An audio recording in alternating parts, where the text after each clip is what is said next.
We started subcontracting steel coating, so we've done a lot of different services over the years. But that's kind of like our core services. We did a little over 1.4 million last year, closer to 1.5, but I don't like boosting. Nice, bro. We call it 1.4 for the sake of the combo.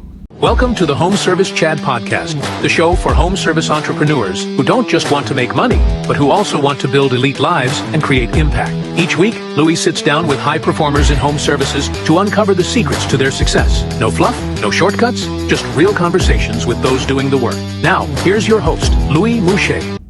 All right, what's up, everybody? Welcome back to another episode.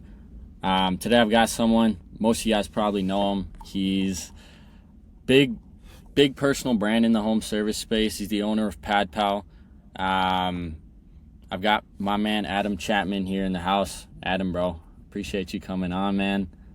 It's a pleasure. I think most people probably know you just from social media and stuff like that. You put out a bunch of good content. But can you just give everybody like a rundown? You know, your company, what you do, all that stuff. I'm the CEO of Padpal. We've been doing business now for 9 years. It's our 9th year in business. I started it when I was my first year of college. I played a bit of hockey before that. We can jump into that if you want to. But I've been doing it for 9 years now. My company, we do window cleaning, gutter guards, Christmas lights. We've done the permanent lights. We started subcontracting steel coating. So we've done a lot of different services over the years. But that's kind of like our core services. We did a little over 1.4 million last year, closer to 1.5, but I don't like boosting. Nice, bro. We call it 1.4 for the sake of the combo. Okay. Let's go into the whole come up, bro. Like the hockey stuff, because I kind of know the story, you know. Mm-hmm. But how did you, what was growing up like? You know, you were obviously big hockey. How'd you get into the business? You know, and what were those first couple years like? That's probably where most people are, you know. Yeah, in the first couple of years, people listen. Yeah. So how I kind of got into home services. So I was raised by a single mother. We were like low income. Grew up in a 1-bedroom basement apartment. Me, my mom, my brother, my dog kind of rotate who sleeps on the bed, who sleeps on the couch, who sleeps on the air mattress. So I knew from a young age I wanted to have a different life when I came to having a family and stuff, and I thought the only way to do that was hockey. I played major junior up in Canada. At 20 years old, I played in the East Coast Hockey League, so minor pro. Finished my 20-year-old year there, and then my 21-year-old year, which was my first full year of pro. I was in a fight, and then I hit my head off the ice, and then I was having convulsions. And basically pro, I was in the hospital for 3 days, and then the doctor there was like, "Hey, you have to take at least a year off hockey." My pro team at the time was like, "Yeah, well, you have to go home." I didn't really have any home to go to, so I was sleeping in my car for about a month, and then a bunch of schools in Canada that I went to go visit with my brother the year before, because basically when you're done junior, they'll try to get you to go play hockey for them in the youth sports they call it now. But we never really had any attention. They just give you some money and go out. So my brother and I did a tour. My phone rang, and I was in the car, no clue to do with my life, and "Hey, we know you have a concussion, but we'll give you somewhere to live and pay for your rehab and all of that." So I was like, "Hey." This is your hockey team? Yeah, so it was Carleton University. Okay. Yeah. My sister actually goes there. Okay, cool. Yeah. So before I went to Carleton, I was playing pro, and then I ended up sleeping in my car for a month, and then I got woken up one day, and the phone was ringing, and they're like, "Hey, we heard you got hurt. Would you consider coming here, doing your rehab, and if you do feel better, play for us?" And at the time, I was like, better than sleep in my car, might as well, and maybe I'll have some fun at school. And then I enrolled in the winter semester. Quickly realized at university, I kept looking around I can't believe people are spending money to be here, because at least I was getting my school paid for from playing major junior. And then during university, I was trying to figure out what could I do to actually make real money if hockey might not ever be an option.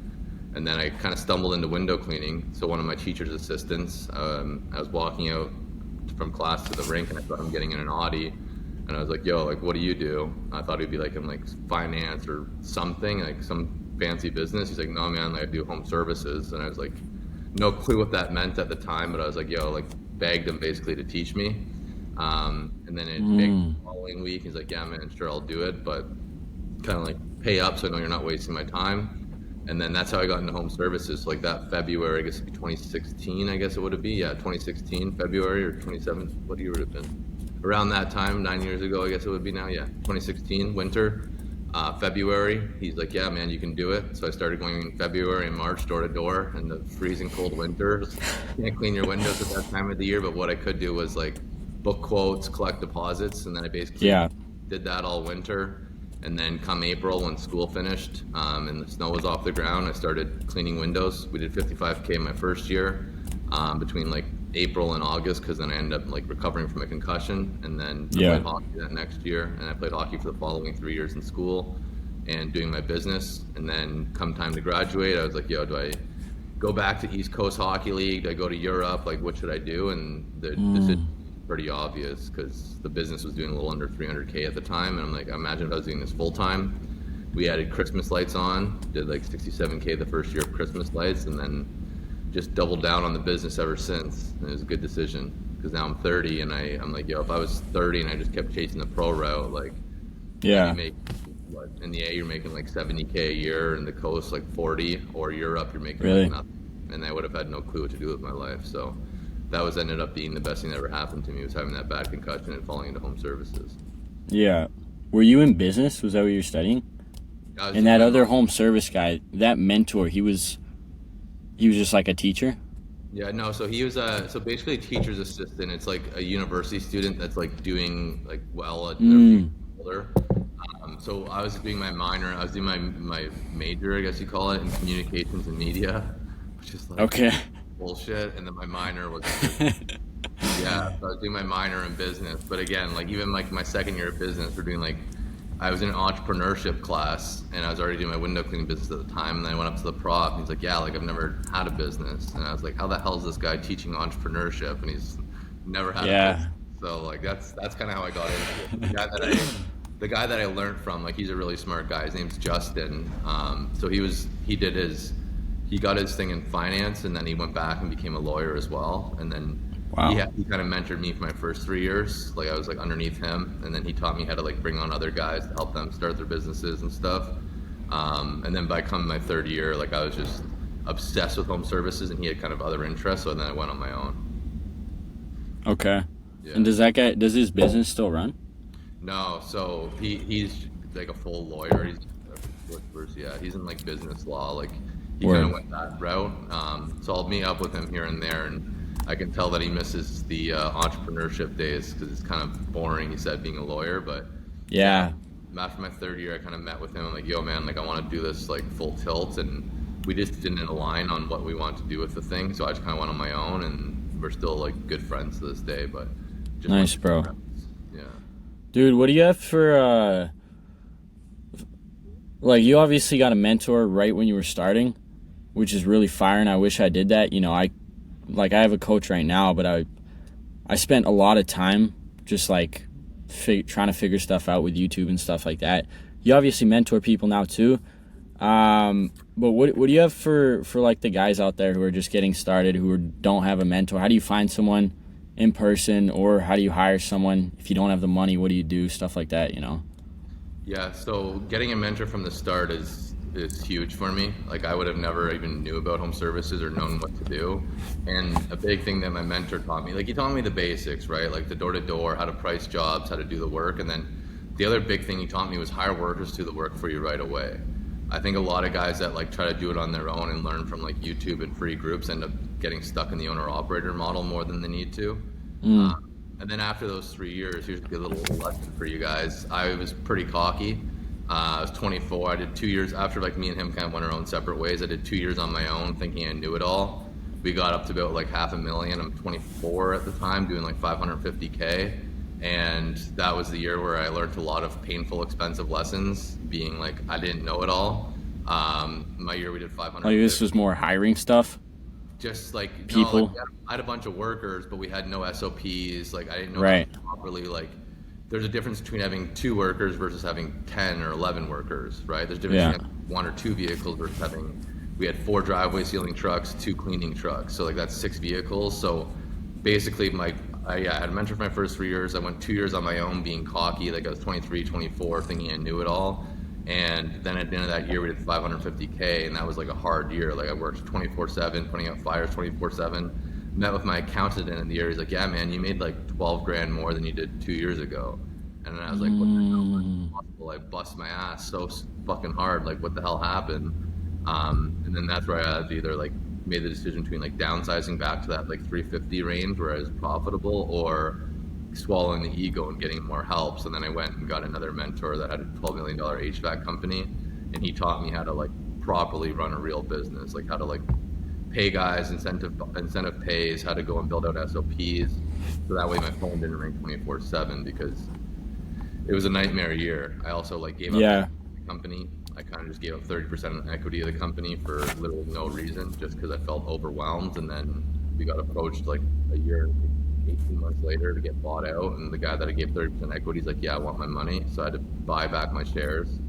I basically left out like 2 years worth of growth and not even a full year. Yeah, so like I always tell guys, like I'm much more humble now and feel like I know nothing now at where I'm at than when I was a young guy doing what I thought was well. Yeah, dude, I realize that all the time, bro. Yeah, it's like, it's like, man, I really know nothing, bro. Yeah, that's the funny thing. Like you realize, like once you start doing, you think you're doing well, and then you realize that like, hey, I actually don't know anything. And I also had that learning experience like maybe 2 years ago now, where I had the capital to go and actually hire like a lot of A players to bring on my team, whether it be for like Home Service U or Padpal, guys that have just been doing sales for 7 years. They're better than you at sales as a business owner, because you've been doing your sales, your marketing, learning how to do your website. You're doing so much as a business owner that these guys that are just specializing in one thing are so much better than you. Like I used to think I was good at Facebook ads until I hired someone that manages $5 million a month in Facebook ads. Right? So like, how do you find these people, bro? A players? Yeah. Yeah. So like in everything, in technicians and. Yeah, so I'd say a technician, looking for like a technician and someone like an A player, like let's go for the example, someone that's going to build out your ads. I'd say that's two completely different skill sets. When we're talking about technicians, what I tell guys is like, you want guys that are just going to show up and be reliable, and then taking those guys and molding them to like who they are. I don't really have that much great experience in hiring somebody that was a window cleaning for somewhere else and then bringing them over here, because a lot of times they think that it's like how we used to do it at the other place. What I like to do for technicians is find guys that have good character and might not be in the best opportunity. So one of the best guys that worked for me, his name's Mitch. He was doing roofs, solid guy, but like he would have been doing roofs forever. So like roofing. Pardon? Roofing. Yeah, like working on the roof for somebody else, right? So like that's like a back-breaking job that like most times goes nowhere for guys. So I like finding guys that are in other labor positions and then getting them in our stuff, having them prove themselves as a laborer, then becoming a production manager, and slowly getting on responsibilities versus hiring like an A player in production. When it comes to like the higher skill sets, like it comes from just, I guess I'd say like connections. Like, and I always tell guys as well, like you're not gonna be able to attract good workers if you're not a good boss, right? Like if an A player came to work for your business and you don't have SOPs, or you don't have like good boss skills, like what it takes to be an actual boss, like they're gonna leave. You can't attract an A player if you're a B player, right? So that's what I would say. So it's kind of two different skill sets in people, but when it comes to laborers, like finding guys that don't have that much opportunity or never been given like a, hey man, I believe in you type of role, and then showing them that you can build something for yourself. And that's did you like when you guys were like ripping that like 500K year, was that when you got like production managers and stuff? And did you like, how do you get that? Do you level up a tech or? Yeah, so it was the year after the 550. So what I had at the 550 range, let's just call it $500,000. That was 6 trucks? That was 6 trucks going. And you were managing? And I was managing. I'd have team leads, but it was not real, and they'd get a little bit more incentive and stuff, but there was no like lead techs kind of? Yeah, like they'd be in charge, and I have a good, like I could share, I'm not sure where you put this, but I could, if you can like link it, I have a good coaching call that we talk about on this in terms of like splitting up roles. Yeah, 100%. Yeah, so I have a good one where it's like if it's a 2-man team, you're gonna always have one guy that's like a heads down labor guy, like doesn't have to be a social guy, and then one guy that's a little bit more social that can talk with the customer and has that more like initiative. So that's kind of how I would split it up when I was at that 550. I'd have like a team lead that would be in charge, and the first kind of step up of like removing myself from like managing everybody was like, let's say you're my team lead, Lewis. I would be like, hey bro, like if John doesn't show up today, like I don't want to hear about it, that's on you. Like find someone else to do it. Like that would be like level 1 of making it their responsibility. Like it's on you to manage your crew, not me to make sure every 10 guys is there. It's 5 guys making sure that they know that their guys there, they're going to show up on time. If they need a ride to work, they pick them up, whatever that looks like. That's kind of like the first step up. And then after that, I went and hired like a full-time production manager that those guys would report to. Yeah, I have a good lesson on that. I actually could share with you, really kind of like the levels of going through like managing just 2 guys yourself. Yeah. Would you ever have like a production manager part-time working? Or do you think the production should be like fully off, like the jobs? No. Well, it depends on where you're at. Like if you only have, let's say 3 vehicles, I would have 3 team leads. That'd be 6 guys. It's 2 guys per team. I would have 3 team leads. You could have one of them more of like the guy that gets the reports for you. But I don't think until you have like I'd say like about 5, again, depends on revenue and what services you're doing, but like let's say for sake of argument 5 vehicles, that's where you could have like a production manager. But you also want to make sure he doesn't have an ego, whereas if someone doesn't fill in, he's going to show up and get some work done. Yeah. So I really like having like team leads on like a small scale, and those guys are responsible for the guys that work with them. It's like a stepping stone. Yeah. Dude. Yeah. You mentioned, you were talking about earlier, you hired that HVAC mentor. He's doing 12 mil. You said stuff about like comp structure. Are you on performance pay? Like your team and stuff? Is it full performance or like what's that? If you can share that, you know? Yeah, so we have like being in Canada, like we have kind of like a big people as like you have big winners there. So you got to be like creative a little bit. Like the guys that are in like warm states, it's a lot easier to go and build out sort of stuff like that. So kind of how we run it is like I have 4 full-time guys that are like salaried guys, plus of course they have like some profit share in there. And that reason why it's 4 guys is because it's 4 guys have been with me for a while, and then we do so much in Christmas lights that like they take down the Christmas lights, they'll switch the shop over for the spring stuff, and then they have like maybe a lull period of like 2 weeks, and then in the summers, what we'll do is we'll go in and like do a lot of like student programs, like there'll be called Student Canada Summer Jobs. And basically what that is like the government will give you like, I don't know what it's off the top of my head, like I'll say it's $10 per hour or $15 per hour to hire people. What we'll go and do is we'll add an additional like $10 or $15. So we'll get a lot of good students at like $15 or $10 an hour, but for them they're making $30. So that's something that we would do for like the summer. What did your main guys, were your main guys still making more than that? Yeah, my main guys, like they'd be on like a salaried kind of pay, how long they've been there and what their exact role is, plus like a profit share. Profit share is a really good way to keep guys long term. Yeah, and that's at the end of the year, just like a bonus. Yeah, you can do it quarterly, but like we always do it at the end of the year, just a bit easier to like, kind of like add everything up and stuff. You can do it quarterly, but it does take a bit more like being on top of your books and stuff. So we just do it once a year, the 4 main guys. And then the other guys are performance pay. Like the legal way in Canada is like, it has to be like either, you can't just go pay full performance pay, but you can do like, hey, you get $15 per hour or performance pay, whatever's higher. So that's like to properly do it. It's a little bit like, not complex, but needs more than probably just like this to explain it to some guy. Like, I don't know what it is where you are, but like even in Canada, you can't have sales guys on fully commission base, which is BS, right? Like so they have to have a base of like an hourly rate or a salary, and then you can also have or performance pay, whichever is higher. So that's kind of how we But you don't even really need to use the base or hourly. If they're gonna just for like technically like to be like books, but if your guys are only hitting their like minimum hourly, like it's not a good guy. Like I like my labor making like as close to as $30 an hour as possible based off of their performance. Yeah. So you obviously know Mike Andes. He's got the P4P software. Yeah. Is that kind of what you're using? I don't use that. Or like that kind of system? Yeah, it's a similar idea as that. I don't know exactly how his works perfectly, to be honest with you. I know that he has software and stuff, but it's similar idea. Like, I think it is a little bit more complex. Like I've watched one of his videos on. I think it's a little bit more complex because it's yard maintenance versus like what we do is like gutters and stuff.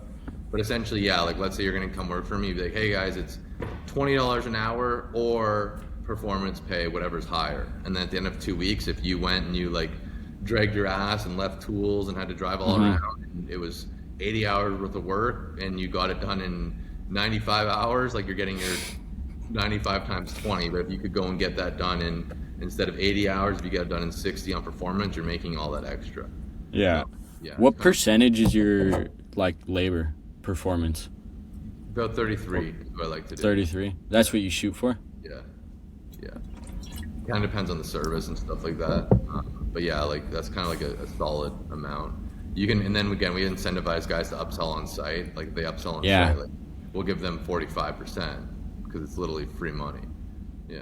Of that upsell. Yeah, they sell. Yeah. Wow. Yeah. So then that way they go and make, that makes it like they're making good money, and then they're incentivized. And we don't have another coaching call on this of like booking out your production schedule. Like, let's say your capacity is $1,000 per day.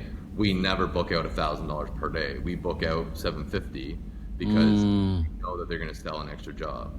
So that allows you to book out farther, and then you can increase your prices if you can book out farther, or add another vehicle on. So like, and I preach that to guys. We were talking about that like last week on HSU. Like, if you are at sales and or if you're on the field and you're good on sales, like, don't book yourself out to the point where you can't upsell a job. Right. My first year of doing a bunch of driveway ceilings, we'd be so friggin' booked out that my guys are doing a job, the neighbor like, hey, can you do mine too? And they have to say, no, we can't, we're too busy. Like, we have 6 more jobs today. So we always book out at like anywhere from like 60 if you're really salesy and like upselling on site, to like 80% booked out of what your production is. That way you can upsell on site. We had that the other day, dude. It was a window wash. She responded to an email, like a reminder, you know, hey, can we get the insides too? We give her a quote. She doesn't confirm. We get there. She wants the insides. And we're like, we're going to have to come back, you know? Yeah. So that's I learned that lesson. Yeah. Give yourselves a little bit of room so you can upsell. And then I always tell guys, you should be trying to make an upsell on 80% of the jobs you go to. Right? We literally did that coaching call last night talking about like upselling on site, and we call it like the SOS sales on site. And it's like, you should be trying 80% of the jobs that you go to upsell something else. So if you're doing full service window cleaning, like while you're out there doing the outside windows, like look in their gutters. If the gutters are full, take a photo and be like, hey, your gutters are full, let's clean them. Yeah, that's the classic, bro, the gutter picture. yeah, it's classic. It works every time. What's the kind of script, or like, how do you go about that? You know, or if you're upselling insides or something like that. Yeah, so I don't know where you put this or whatever, but I have a couple calls I could share with the guys that are listening for more in depth on all this. It's kind of like good questions, but some of them are all like full hour lessons. Yeah. The kind of method that I teach the guys is like, first off, greet the client, start the work, and then once you're about half an hour into the job, that's where again, you showed up on time, or like, let's start even earlier. When you answered the phone, you're really professional on the phone. When you guys were like on the way to the job site, like they said, hey, we're on their way, we'll be there in 15 minutes. The guy that was greeting the client was super friendly at the door, talk to them about what you're gonna do, and then you start working. So you're already a very professional company. And then 30 minutes into working, like let's say you're gonna go for the gutter cleaning, that's where I'd come down with the photo on my phone of their gutters. And then I also like having the photo of a before and after of another gutter cleaning job we've done. Knock on the door, hey, I'm not sure if you knew this, but your gutters are full. Show them the photo. And they'd be like, hey, while we're here, what we can do for you is we can take care of that. Normally it'd be $300, but since we're already here, the ladders are out, we can only do it for $200. Might as well take care of it, right? And they say, you got to build that trust though first. Yeah. You don't just upsell right away. No, you never upsell right away. Like even on the phone, like what I tell guys is like, whenever they're calling you for, sell them for that. And like let's say you're doing your quote off Google Earth when someone calls in, and you see there's a lot of trees around, like I'd just lightly bring it up. Hey, like when was the last time your gutter's cleaned? While we're there, we can do a free gutter cleaning check. Yeah. And they say, sounds great. And then when they get there, they start the job. Hey, we checked your gutters. They're full. Let's clean them.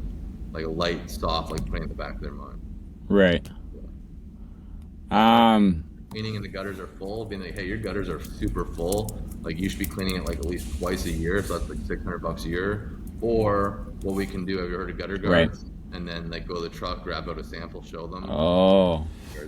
And then also. What do you think of gutter guards, bro? You like them? Yeah. 'Cause they obviously they take your clients away, but you get a big ticket.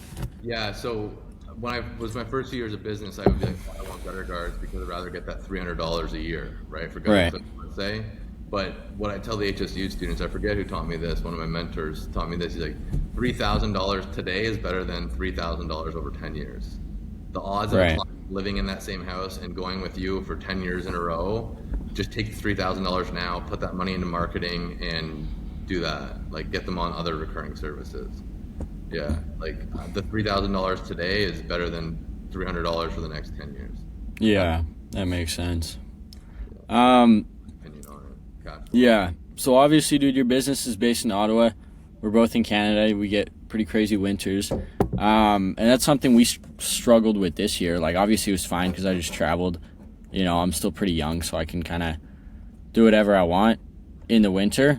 But, like, this year, I really want to, like, take it full time, you know, and really grow this business.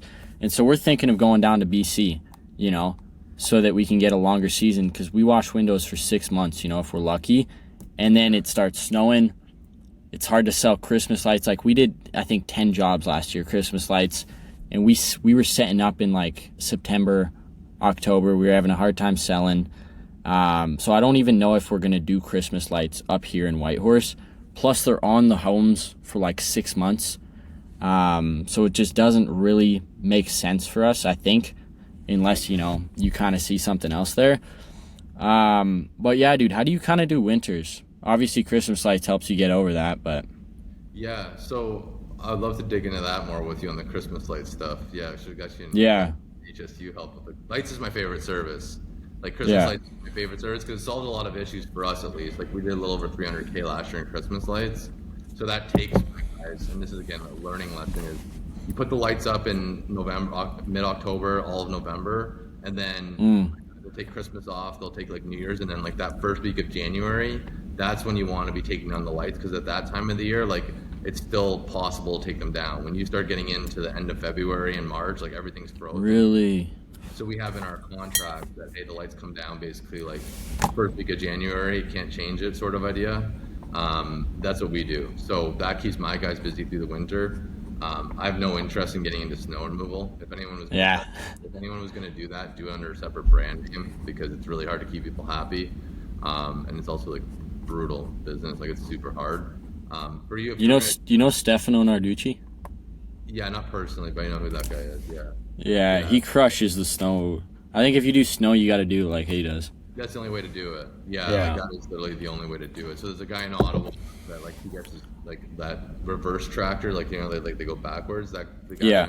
that he's from Ottawa, like he's an old guy. Okay. And it's like it's a volume game. Like it's a super like thin margin volume game. Like you have to do it big or don't do it at all. Yeah. And it's a lot of work. So It's that route-based stuff, dude. yeah, it's really cutthroat, that business model too. Like one of my friends owns a massive property management company in Ottawa. And he's been like begging me to take over their contracts, and I'm like, bro, like never, like not For snow. Yeah, Dude, the liability too. I was talking to my insurance guy.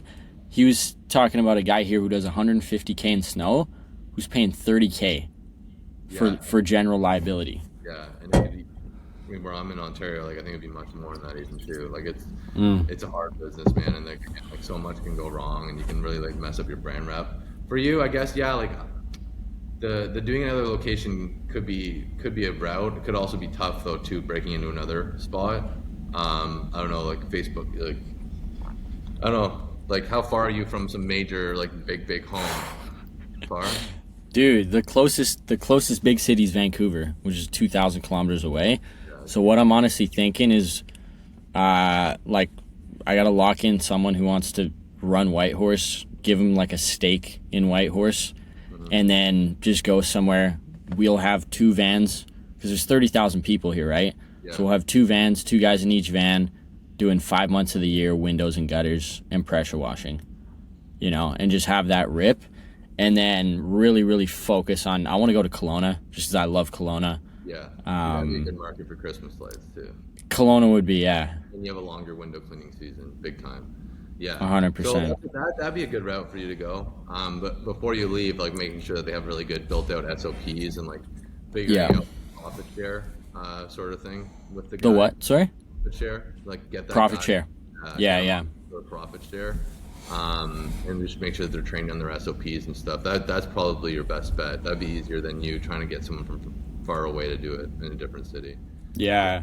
Sounds we like- want to run like the sales and the marketing and stuff from like a central location, and then just have like operations up here, you know. Yeah, that's a doable way too.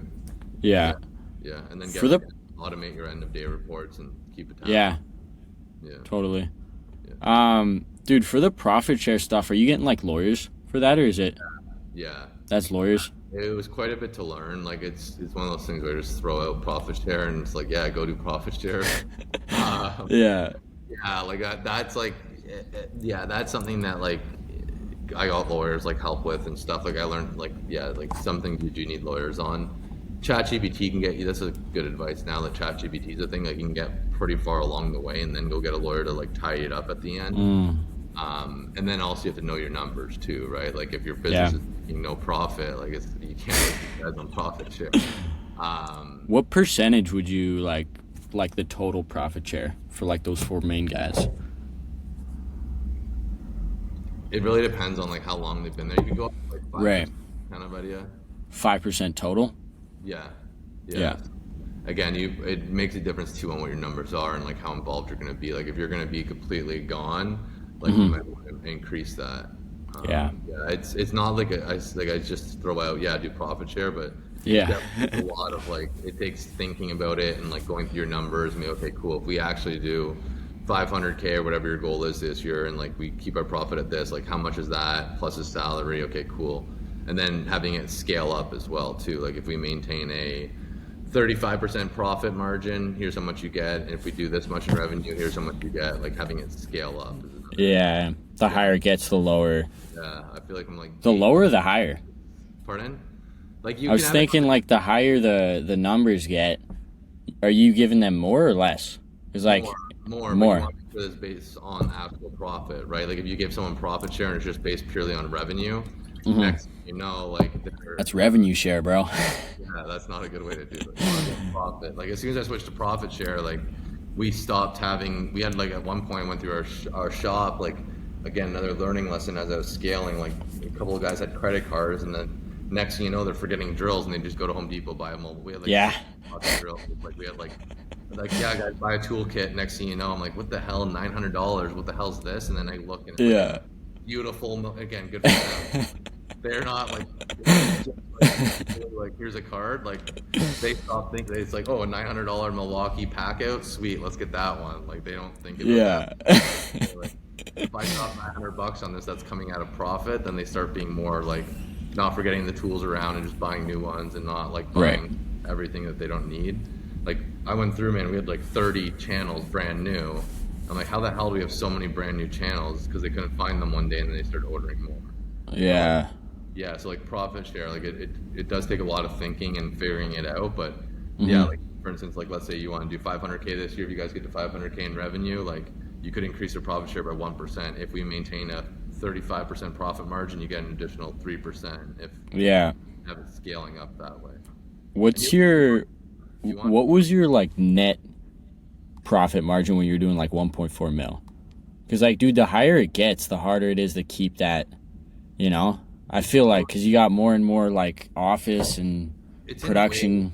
It's in waves for home services. So like your tough part in home services is that like 500 to 700 range, because you have to start spending money on things that you can't really afford yet, right? Like at 700K, like you need 500, 600, 700K, like you need someone to like be an admin, and that's like a non-revenue generating employee, right? Yeah. So there's 60K right away that like eats into that 700.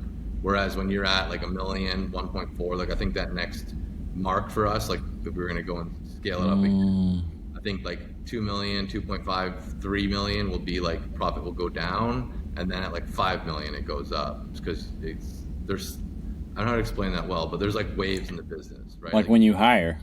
Yeah, when you hire, because the more you grow, and then it's also like software stuff, like so capacity and stuff. Yeah, like we were also like when we were at 500K, like we were spending like $1,400 a month on HubSpot, which at like 500K, that's a lot of money to be going to software. But at $1 million, it's efficiencies and it's getting you more jobs, and it's a fraction of what you're spending. So like also like your phone systems, like we had like I went from like my cell phone, and then we add on like we're using open phone, kind of not that great of a tool, but we were using open phone, which is an extra 50 Yeah. bucks a month when again, it's not a ton of money, but it adds up. So like it really fluctuates based off of like where you're at in your business. There's like, I call it waves. Like I think up until like 350K, like you can be pretty profitable, but I think that like 500, again, it depends on your services and stuff, at like 500, 600, like you need to start spending more money that really seeing a huge ROI on in terms of actual like profitability, like adding on an admin staff. Yeah. Yeah, it helps you out, makes the business grow, but it's also not like a laborer that's actually producing jobs or a sales guy that's actually selling jobs. So you want to aim for like at least 30%, like no matter where you're at. Net. Yeah. That's Yeah, fire. Yeah. Get That's high for home service in general, I think. Yeah, well, How do you get it that high? so we price everything at a premium. Like we're expensive, like we are. Like, but again, like I learned that lesson from being Christmas lights. Like in Ottawa is like not the best city in the world, but it's better than 30,000 people. So like we are able to like kind of find our clients and like do a really good job. Like we've had people say, "Oh, you're expensive," and then they go with you and you do a good job and they're happy, and then they'll do more things and come back. So like pricing at a premium is super important. And then again, like not always spending money on more customers versus just improving your average ticket, like improving your on-field. Yeah. Like there's a lot of easy ways to improve your margin without spending more money on ads or chasing down people. Like find your clients, charge a premium price, do a good job, upsell them, get them on a subscription, so you're not always spending money on ads. Okay. We're wrong in that. Do you go for subscriptions for Windows too? For everything, or? So I know a lot of people started talking about that recently. That's Yeah. not something we really pushed too heavy on the subscription model. One guy in the agency is doing decent with it, but for us, Yeah. like, we always just go with like, because it's hard to get someone to like sign a contract. Hey, we're gonna Yeah. do it 4 times a year. We're just really nonchalant about it. Like, oh yeah, like when someone calls in, hey, yeah, so you want them done in April, and then most people do it 3 times a year, and they're like, oh well, we'll just do it twice, spring and fall. That's one extra job per year, and then it's just assumed that we're going to do it the following year. Are you Like- booking those out, or are you Yeah. you're Yeah. booking them ahead? Yeah, Yeah, and then when you're that's what we did this year. yeah, You know, and then when we did like our this day or this day, what day's better? Like it's just assumed that you're coming back versus asking them. That makes a Yeah. huge difference, too.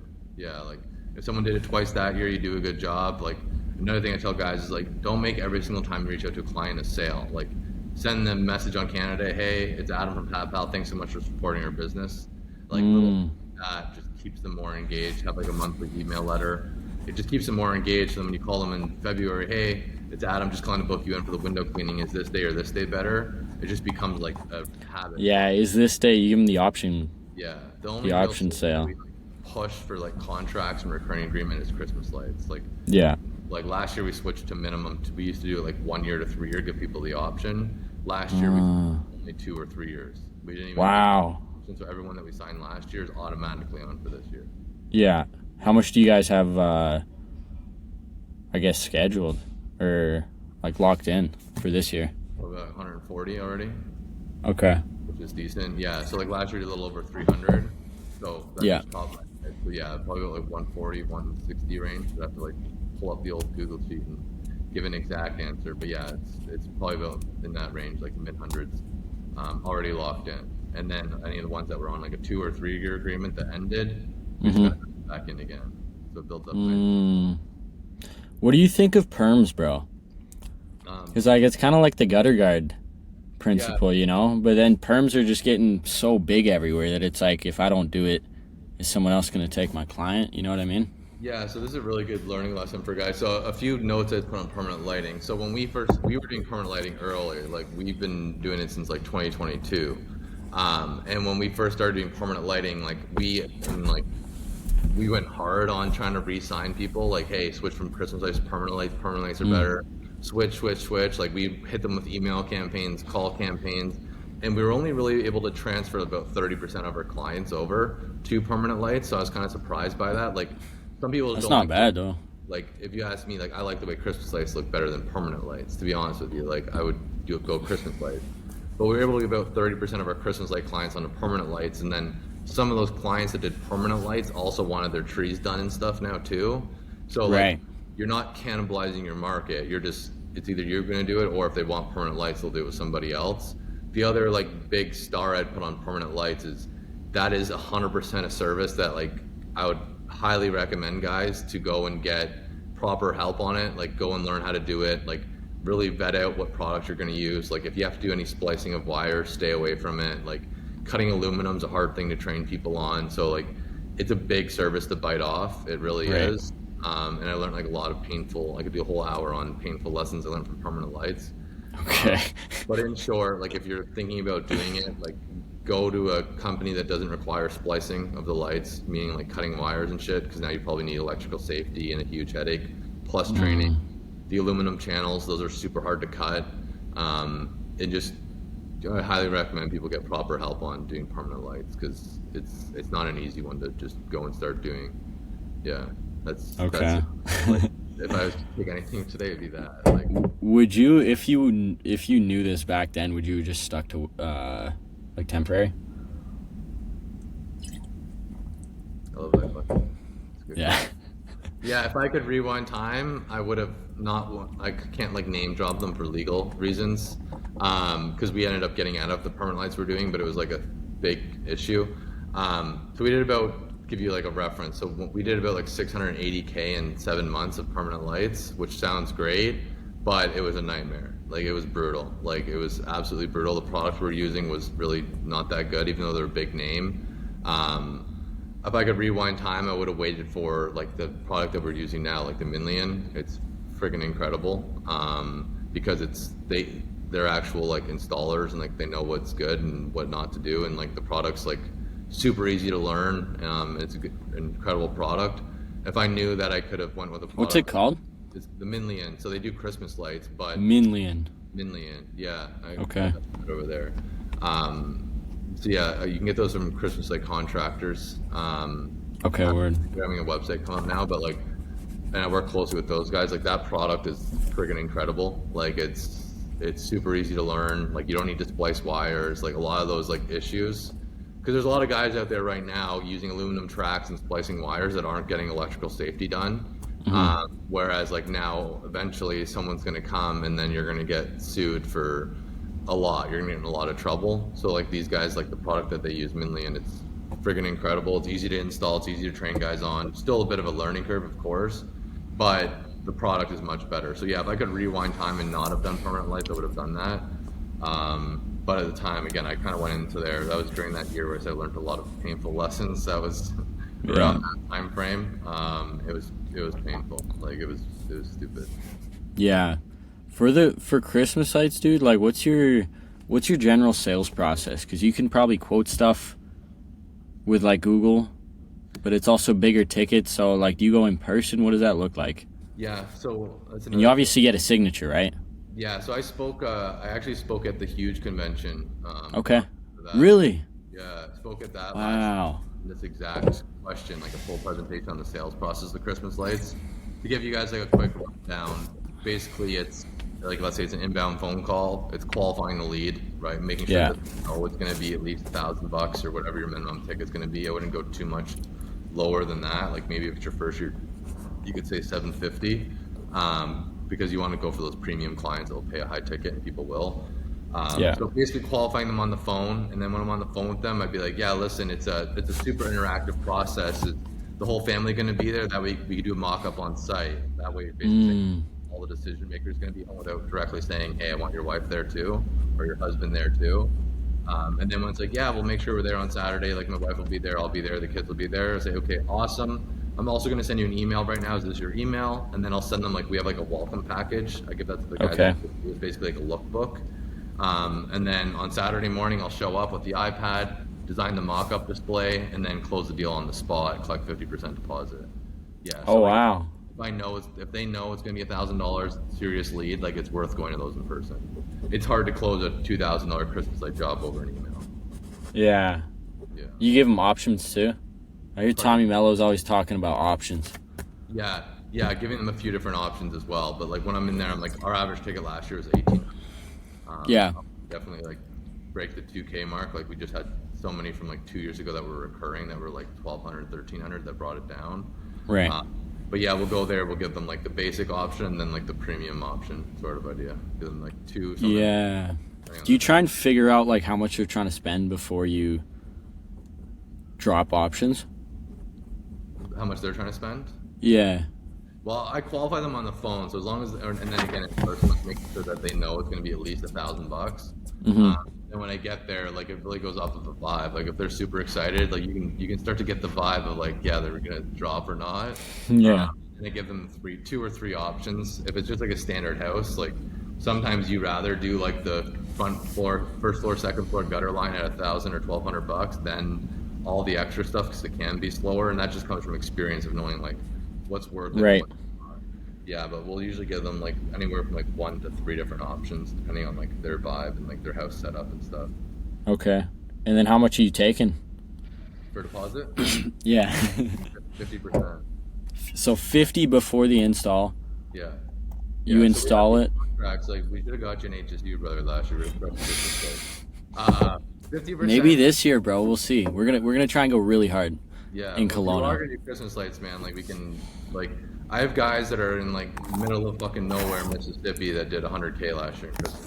Yeah. Yeah. Dude, Kelowna just seems like the perfect market, you know. Yeah, especially a lot of money. Yeah, like let's figure something out, brother. Get you. Yeah.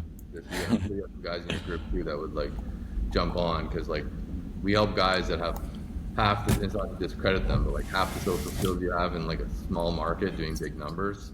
Mm-hmm. Yeah, you crush it with Christmas lights. Yeah, like 100%. We have the contracts in there too, but we do 50% on signing, 50% Okay. after install, and then it's 50% August 1st the next year, 50% after install. Okay. Yeah. And then nothing after removal. Nothing after removal, no. So you've got a little cost that goes out. Yeah. Okay. Yeah. What we did this year, dude, you're probably gonna laugh, but we did 60% after install and then 40 after removal. So it was nice to get a little bit of cash at the end of the, like right before the window season. That was another mistake I made, dude. I spent a lot of money over the winter. We came into this spring season like needing a bunch of stuff, you know, we're doing all of like our yearly bills up front, stuff like that. So cash flow was like a big lesson this year, but yeah. Yeah, so the 40%, like I don't like that, because people don't really want to spend money when you're taking the lights down. Yeah. It's like they're excited when they get the design approved and shit, and they're giving you 50%, and then you go and finish the install, then it's 50% when they're happy. But like when you're going and taking the lights down, like, the excitement's already worn off. So like we do 50%, and then when we're taking it down, we're booking, like we'll have my guys talk to them about like booking in for the spring stuff if they're not already booked in. For windows. Yeah, for windows. Yeah. Focusing on that next window sale. Kind of on your point there of like cash flow, like over the winter, like depending really on how bad you really like need cash flow, like you can collect deposits for spring work. You know what I mean? Like that's something that I had to do when I was starting out my business, like collecting, like it's hard to do on a window cleaning job and stuff, but that is something that you could be doing. Yeah. And then again, if you were going to tap into permanent lights, like you could be taking deposits in the winter for permanent lights and then doing the installs in the spring and summer, because when Christmas season comes, you don't want to be doing permanent light installs, you want to be doing Christmas lights. There's more profit in that. Plus, like again, you're in a similar climate. Like mid-November, like you need to have your gloves on, and you can't be there with a screwdriver. Anyone that says you can do permanent lights year-round that lives in Canada is lying. Like you can't manage a small little screw when it's negative 10 degrees out. So like it's not a year-round service, but like if you can have those, going up in March when it's still kind of chilly out, a bit of snow on the ground and shit before window season. Yeah. That helps with cash flow. And again, if you go and do big numbers in Christmas lights, that helps a lot too. Like if you didn't do, if you did 70K or 80K in Christmas lights, like it puts you in a much better spot for going into the spring. Yeah, I think we're just gonna go straight Christmas this year, you know, and just stick to one lighting service. The only thing with Christmas lights that I think of, dude, is, and same thing with like windows in general and a lot of the stuff we do apart from like gutter cleaning, is that it's not really demand driven, right? It's like, I'd like to have clean windows or Christmas lights, you know? And right now it's fine, but I'm wondering like in a couple years what you think, you know, what's on the horizon for that? I've even thought like, dude, maybe I get into roofing or something, you know? Yeah, well, every service I think, man, has pros and cons. I think that's the thing to look at. Like, I love seal coating. I friggin' love seal coating. Absolutely, like it's my second favorite service. But with seal coating, also has like the machines break down sometimes, or like you can't do it every single year. Like it's not a yearly service. Like Windows is awesome because it's super simple to do, but also like has callbacks if guys miss it or the windows drip after. Like gutter cleaning, I like gutter cleaning more than windows because you can't really mess that up, right? So like, but again, on gutters, now you have to make sure that you're getting on the roof, and the odd time you get up there and like the gutter's like screwed up and you can clean it, but like they probably need a new gutter. So like roofs, again, roofs are always chasing that. You're going to get a customer once every 20 years. Like every business has, and the margins are insanely thin on that, right? Plus like your insurance, like every service has pros and cons. Like you go to Tommy Mello and he'll have things that he hates about garage doors, but he has things that he loves about garage doors. So I think it comes to like any of these services, and that's where I preach like service stacking, like trying to get one customer to spend as much money as possible with you. And then if you have like, we have our guys trained that like when they're on the roof doing gutter cleaning, if they notice that the shingles are messing up, or like let's say we're gonna go do a seal coat, repave, like we sub it out. We have relationships and we'll have it. You sell it or you just pass the lead on. So that's another way that you can kind of dip your toes into other stuff and get money from that. Right. So you guys have like partners for Padpal. Yeah. They throw you stuff, you give them. Yeah. And those are like what, roofers, landscapers?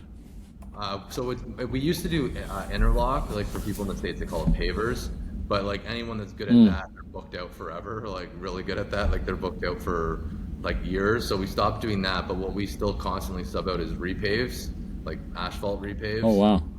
And then roofs. So you sell that? Well, we can sell the paving, but for the roofs it's just a referral. Hey, right. Like let's say have your two guys on site, they're trying to take a photo of the roof.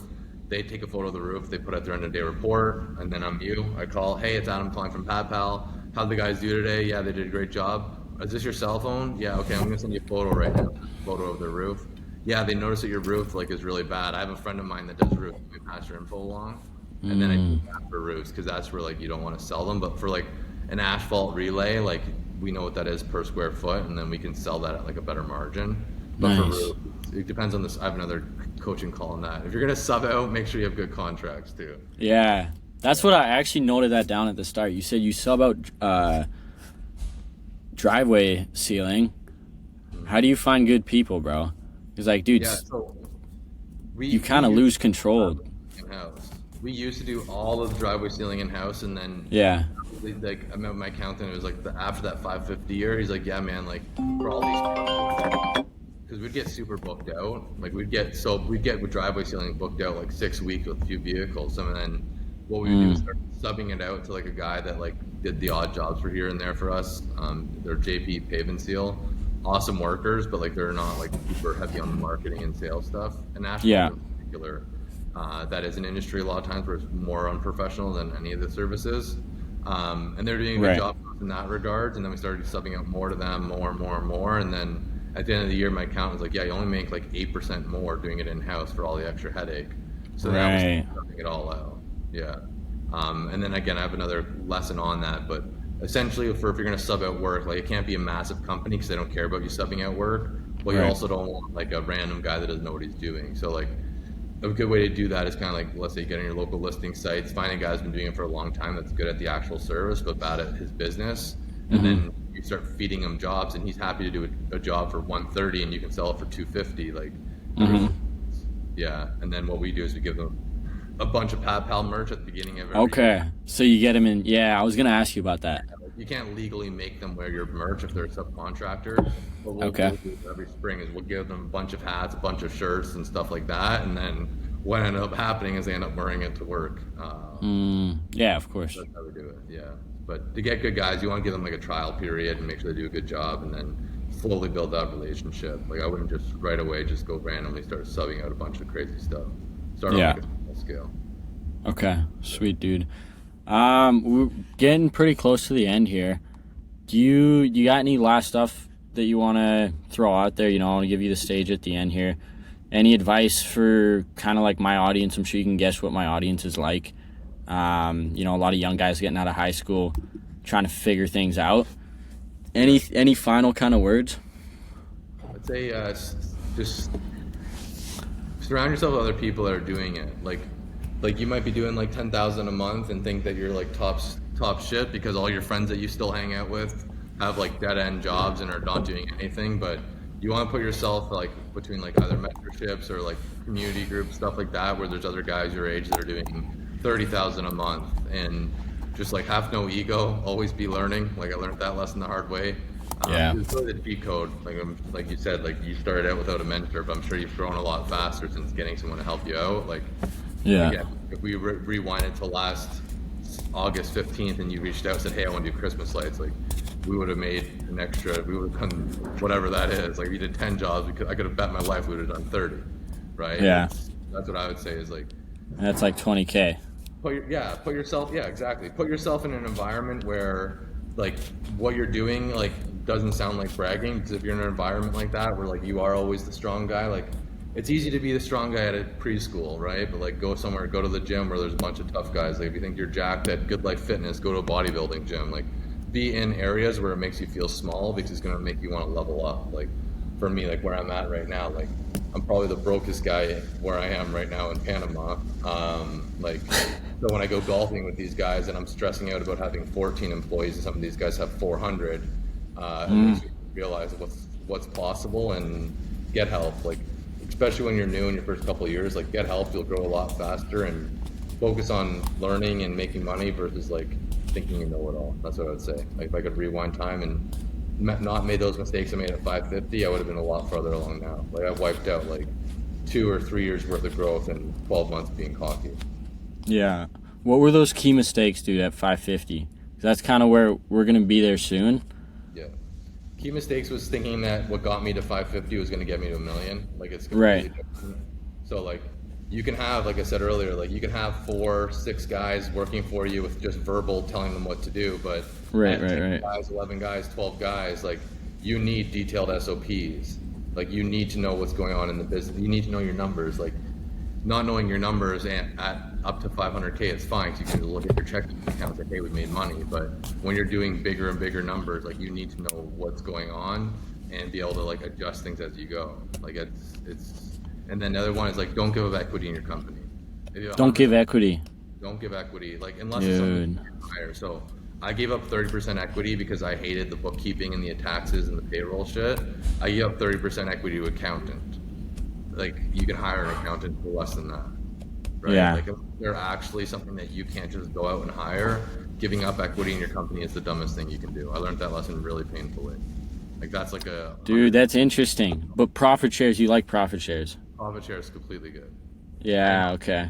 I want to do something like that because I want to grow really fast. And I'm like, dude, if I'm the only one who has a stake in this, it's, Yeah, like, it's not there. Like don't give up equity. Like unless it's something that you can't go and hire, like you can hire an accountant for a lot less than 30% of your company.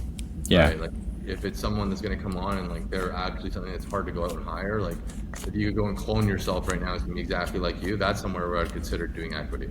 But Right. if it's anything else, like it's a profit share, man. Like you can get the same amount of buy-in from these guys, and it's also not like if you went and gave 30%, let's say you gave 30% equity to your company to me right now, I worked 12 months hard, and then 2 years from now you're doing $3 million, and I'm like, you know what, man, I just want to eat here. You still owe me, right? Like you still owe that equity. Like it's gone. It's like worse than a marriage. Like if you go and like, they go and say, hey, I don't want to do this anymore, they still own 30% of your company. Yeah. Yeah, For so sure. like, yeah, I'd say for you, if you're at that range right now, man, like getting good guys, incentivizing them to stay, because that's going to save you a lot of time and money in terms of hiring people over and over again, and then having like detailed systems for them so that they can succeed. Like you need to make an environment where they can do really well. And then someone told me this, a mentor, but it sounds kind of messed up, but you want your guys to make so much money working for you that they're unqualified to make that much money working somewhere else, right? I'll say it again. You want your guys to make so much money that they're unqualified to make that much money anywhere else. So like, let's say right now your team has 4 guys that if they weren't working for you guys for Arctic Shine, that let's say they're making $30 an hour, but their skill set is a $20 an hour kicking in roofs or removing basement drywall or some shit, that A, you want to make it a good place to work so they want to work there, but B, like even on those days they don't feel like showing up, they can't lose that job because their lifestyle expenses will exceed what they're capable Right. of paying somewhere else. That makes sense. Kind of like the trap. You want it to be a good trap so that it's not like, oh, I have to go to work, but your guys, if they're making good money and they're like, oh fuck, best other alternative for me is working McDonald's, might as well still work for Louis. Yeah. It sounds a bit messed up when I heard that, but it's so real. Like, oh, I can make $30 an hour cleaning windows, and yeah, some days it sucks, or I can make $18 an hour flipping burgers. Mm-hmm. But I still want to have a good culture and a good group of guys and stuff, so that's not like where their mindset's at, but it's true. Like, if they go and get a better place to rent with their honey and shit, and they're like, oh, well, fuck, I don't feel like going to work, but I have to because, like, I can't make this money and much money anywhere else, they're going to stay. Yeah. Yeah. Awesome, dude. Well, hey, thank you for your time, man. Where can people find you? What's the best way to reach out or to? Yeah, Instagram probably, Adam Chap on Instagram. I think our site's joinhomeserviceuniversity.com, but Instagram, yeah, I'm pretty good at getting back to people, unless it's like a stupid question or like, yo. Yeah, what squeegee do you use, bro? Yeah, well, sometimes I'll answer those ones. The number one question, if it's just like a or hey or something, I won't. But like, yeah, if you say, hey, you listen to the pod and like had questions, I'm more than happy to answer them. And then I'm not sure exactly what you got going on with your community and stuff, but like a few of those lessons today, I'm more than happy to share over. Yeah, for sure. Or anything public, like on YouTube or whatever, I'll link your stuff. Yeah, sounds good, brother. Awesome. Okay, well, thank you guys all for tuning in. Go check out Adam. Go check out everything. Let's go.